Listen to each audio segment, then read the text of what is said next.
ઈ જુગ જુગના કલંક મિટાવિયા એ જોને આપ્યા અનેરા સુખ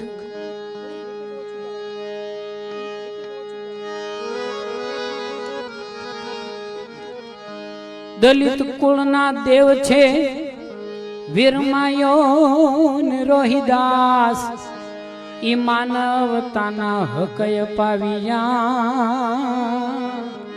એ જોને ટાળ્યા અને રાત્રાસ। જય ભીમ, નમો બુદ્ધાય, જય સંવિધાન, જય ભારત।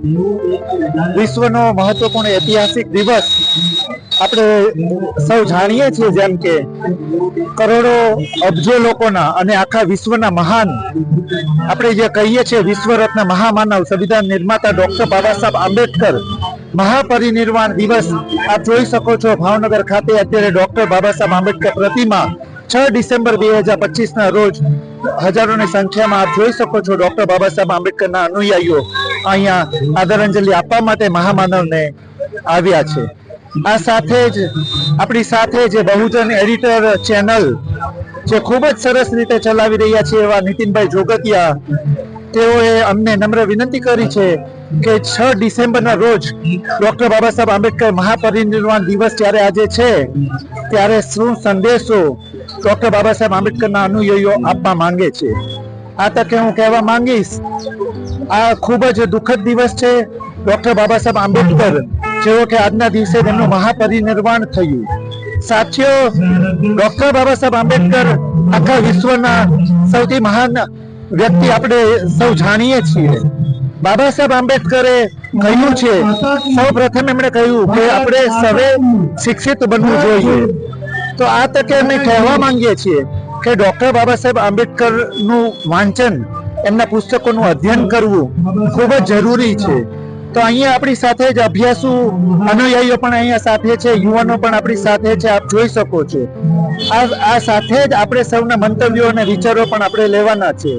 ડોક્ટર બાબા સાહેબ આંબેડકર વિશ્વના એવા મહાન વ્યક્તિ હતા કે જે આખા વિશ્વની અંદર જેઓએ કે પુસ્તકો માટે ઘર જો લીધું હોય તો એવા એક વ્યક્તિ આખા વિશ્વમાં ડોક્ટર બાબા સાહેબ આંબેડકર હતા। તેઓએ રાજગૃહ નામનું એક મકાન લીધું જે કે મુંબઈ દાદર વિસ્તારમાં છે અને એમાં 50,000 કરતા પણ વધારે પુસ્તકો હતા અને એ ઘરે બાબા સાહેબે એ માટે લીધું હતું। સાથીઓ, કહેવા માંગીશ કે 10,000 વર્ષોના ઇતિહાસનો સર્વે કર્યો ઓક્સફર્ડ યુનિવર્સિટી ઇંગ્લેન્ડે, એમાં જે સૌથી તેજસ્વી અને સૌથી જે પ્રભાવશાળી વ્યક્તિ 10,000 વર્ષોના ઇતિહાસમાં હોય તો એમાં ડોક્ટર બાબા સાહેબ આંબેડકર નો 4થો ક્રમાંક છે। જે યુનિવર્સિટી, જે અમેરિકાની યુનિવર્સિટી છે કે જ્યાં ડોક્ટર બાબા સાહેબ આંબેડકર ભણ્યા, એ યુનિવર્સિટીએ સર્વે કર્યો 250 વર્ષના ઇતિહાસનો કે સૌથી તેજસ્વી વિદ્યાર્થી આખા વિશ્વમાં આ કોલેજમાં યુનિવર્સિટીમાં કોણ ભણી ચૂક્યું છે, કોલંબિયા યુનિવર્સિટીમાં। સાથીઓ, હું આપ સૌને કહેવા માંગીશ કે એમાં પ્રથમ ક્રમાંક ડોક્ટર બાબા સાહેબ આંબેડકરનો છે। આ સાથે જ હાથ જોડી અને નમ્ર વિનંતી કરવા માંગીએ છીએ કે બાબા સાહેબ આંબેડકર સર્વ જ્ઞાતિ સર્વ ધર્મના નેતા છે, આખા વિશ્વના મહાન નેતા છે। કોઈ પણ ગરીબ વ્યક્તિ હોય, વંચિતો હોય, શોષિતો હોય, આખા દુનિયાના સૌથી મોટા મહામાનવ છે। આપણે ડોક્ટર બાબા સાહેબનો અભ્યાસ કરવો જોઈએ, એમના પુસ્તકોનું વાંચન કરવું જોઈએ, શિક્ષણમાં આગળ વધવું જોઈએ। આ સાથે જ આપણી સાથે વ્યવસાયકાર, ઉદ્યોગકાર પણ અહીંયા સાથે છે। ડોક્ટર બાબા સાહેબ આખા વિશ્વના સૌથી મહાન અર્થશાસ્ત્રીમાં હતા, ઇકોનોમિસ્ટ હતા સૌથી મોટા। તો ઉદ્યોગ ક્ષેત્ર પણ આગળ વધવું જોઈએ, પણ આ પહેલા શિક્ષણને પહેલા અને ઉદ્યોગ કરતા પણ પહેલા ડોક્ટર બાબા સાહેબે જે મહાન સમાજ સુધારકોની જે વિચારધારા છે એનું આપણે આચરણ કરવું જોઈએ, સૌથી મહત્વપૂર્ણ એક કદમ છે। આ સાથે જ હું કહેવા માંગુ છું કે આપણે સૌએ સાથે મળી એકતાથી, બંધુતાથી, ભાઈચારાથી આપણે સૌએ સત્યના રસ્તા પર સાથે આપણે ચાલવાનું છે। આ તકે હું યાદ કરવા માંગુ છું તથાગત ગૌતમ બુદ્ધને, જેમને કે ડોક્ટર બાબા સાહેબ આંબેડકરે સૌ પ્રથમ એમના ગુરુ માન્યા હતા। એ સાથે જ મહાન જે સમાજ સુધારક છે ગુરુ કબીર, એમને પણ યાદ કરીએ છીએ। અને ડોક્ટર બાબા સાહેબ આંબેડકર જેમને ત્રીજા ગુરુ માનતા હતા એવા મહાન સમાજ સુધારક જ્યોતિબા ફૂલે, જેમણે કે વંચિતો અને શોષિતો માટે શિક્ષણના દ્વાર ખોલ્યા, એમને પણ યાદ કરીએ છીએ।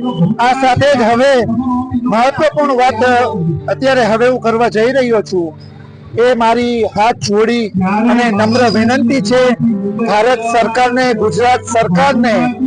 મહત્વપૂર્ણ વાત હું કહેવા માંગુ છું. 6 ડિસેમ્બર 2025 ના રોજ મહાપરિનિર્વાણ દિવસ ડોક્ટર બાબા સાહેબ આંબેડકર ના જે વોલ્યુમનો જે સેટ છે, જે ડોક્ટર બાબા સાહેબ આંબેડકર સ્વલિખિત પુસ્તકો છે જે કે બાબા સાહેબ આંબેડકરે લખેલા, એ પુસ્તકોને રીપ્રિન્ટ કરવા માટે થઈ ગુજરાત સરકારને હાથ જોડી અને નમ્ર વિનંતી કરીએ છીએ કે આ પુસ્તકોનું રીપ્રિન્ટ કરવું જોઈએ, તાકી લોકો અને નાગરિકો, ભારતના, વિશ્વના લોકો વાંચન કરી શકે. ગુજરાતીમાં પુસ્તકોનું જે પ્રિન્ટ કરવામાં આવેલું પણ ઘણા વર્ષો થઈ ગયા છે અને પુસ્તકો ગુજરાતના પુસ્તકાલયોમાં, લાઇબ્રેરીમાં ખાલી થઈ ગયા છે.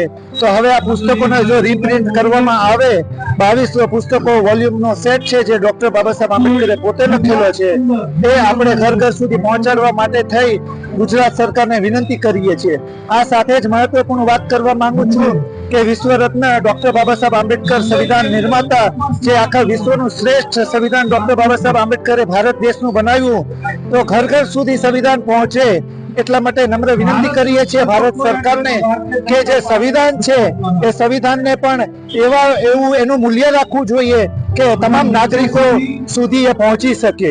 જેમ કે રાશન લોકોને વિનામૂલ્યે આપવામાં આવે છે, જે વંચિતો ગરીબ લોકોને, એ માટે હું નમ્ર વિનંતી કરું છું કે જે આખો દેશ જેનાથી ચાલે છે એ ભારતીય સંવિધાન છે.